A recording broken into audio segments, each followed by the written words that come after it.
اعوذ باللہ من الشیطان الرجیم بسم اللہ الرحمن الرحیم اللہم صلی اللہ محمد وعلی آل محمد وبارک وسلم۔ محترم ناظرین، الحمدللہ آج کی ویڈیو قرآن فہمی کورس کے 35ویں لیسن پر مشتمل ہے۔ آج کے لیسن میں ہم سورۃ البقرہ کے 13ویں رکوع کی آیات مبارکہ 109 سے 110 تک کا ناظرہ، الفاظ معانی، اردو اور انگلش دونوں تراجم اور مختصر تفسیر یہ سب سیکھیں گے۔ قرآن فہمی کے اس مفید سلسلے سے ضرور فائدہ اٹھائیں، خود بھی سیکھیں، بچوں کو بھی سکھائیں۔ قرآن مجید سیکھنا ہم سب پر فرض ہے۔ ایمان افروز چینل کو لازمی سبسکرائب کر لیں کیونکہ مکمل 30 پارے سکھانا ہمارا مشن ہے۔ اس مقدس مشن میں ایمان افروز چینل کا دل کھول کر ساتھ دیں اور اس کی تمام ویڈیوز کو صدقہ جاریہ اور قرآن مجید کی خدمت سمجھ کر لائک اور شیئر ضرور کیا کریں۔ اللہ کریم آپ کو جزائے خیر عطا فرمائے۔ آئیے ناظرہ سے آج کے لیسن کا آغاز کرتے ہیں۔ اعوذ باللہ من الشیطان الرجیم، بسم اللہ الرحمن الرحیم۔ ود کثیر من اہل الکتاب لو یردونکم من بعد ایمانکم کفارا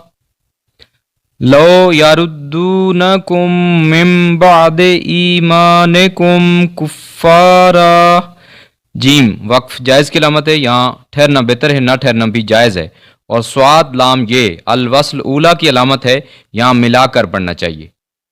کفارن حسدا من عند انفسهم من بعد ما تبین لهم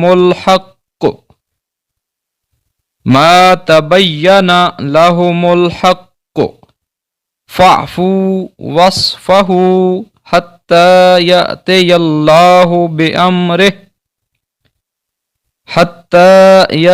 الله بأمره إن الله على كل شيء قدير وأقيموا الصلاة وآتوا الزكاة وما تقدموا لأنفسكم من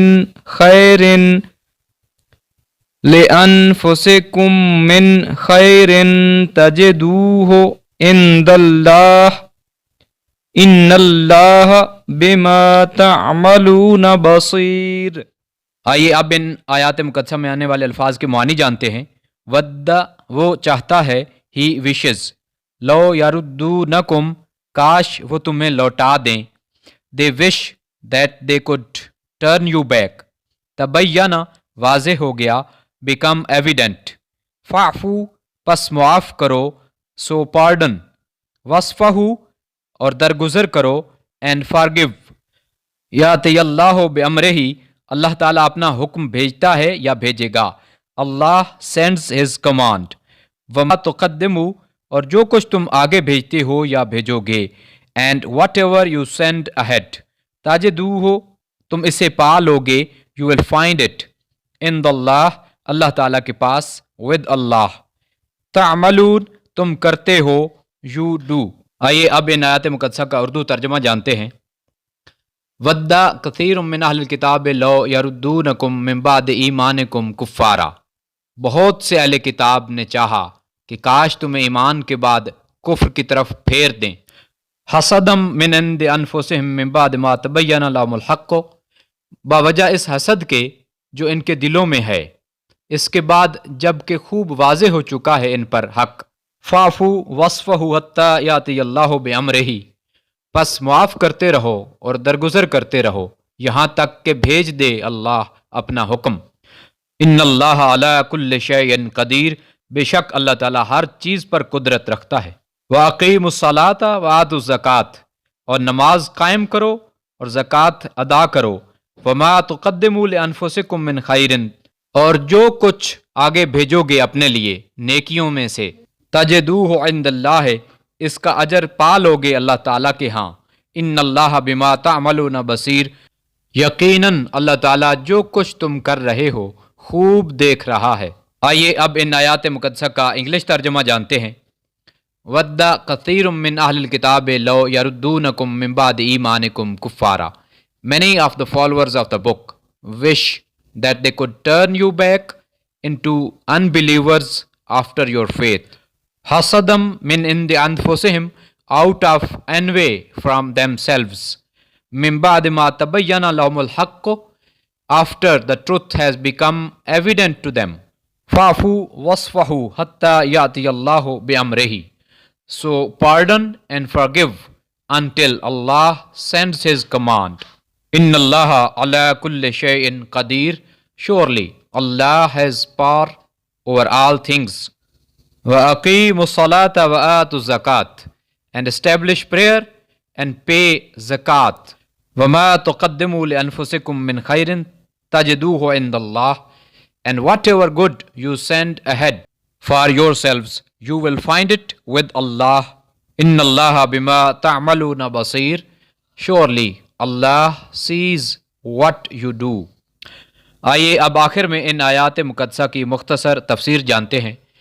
پہلی آیت مبارکہ میں اللہ کریم کا جو ارشاد ہے اس کا مفہوم یہ ہے کہ یہود پر یہ واضح ہو چکا تھا کہ اسلام ہی سچا مذہب ہے اور آپ صلی اللہ علیہ وآلہ وسلم اللہ تعالیٰ کے سچے رسول ہیں، لیکن وہ اپنی ضد اور ہٹ دھرمی کی وجہ سے ایمان نہیں لا رہے تھے۔ الٹا دل سے یہ چاہتے تھے کہ اگر ہم ایمان نہیں لائے تو مسلمانوں کو بھی ایمان لانے کے بعد کفر کی طرف لوٹا دیا جائے۔ اس مقصد کے لیے وہ طرح طرح کے ہیلے بہانے اور باتیں بناتے تھے۔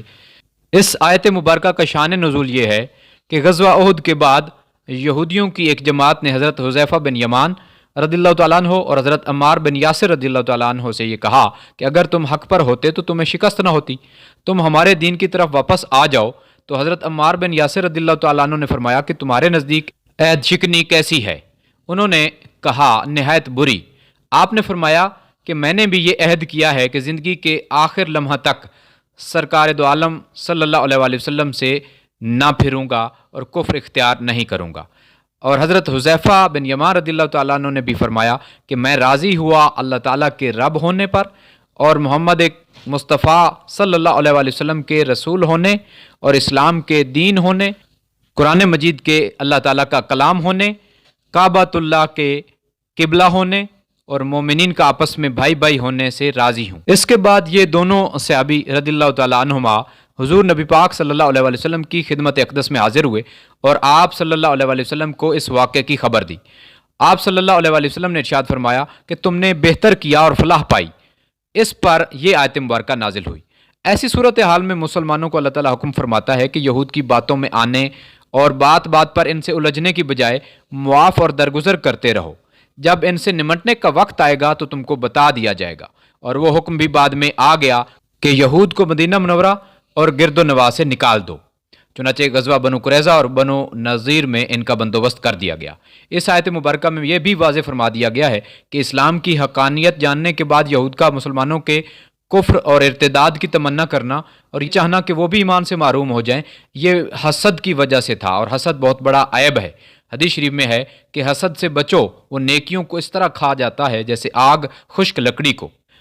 دوسری آیت مبارکہ میں اللہ تعالیٰ مومنین کو یہود سے درگزر کا حکم دینے کے بعد انہیں اپنی اصلاح نفس کی طرف متوجہ فرماتا ہے، یعنی ان یہودیوں کی ایذا پر صبر کرو اور عبادات میں مشغول رہو، اور اللہ تعالیٰ تمہارے کاموں سے ہرگز غافل نہیں ہے، تمہاری کوئی بھی نیک بات، کوئی نیکی بھی ضائع نہیں جائے گی۔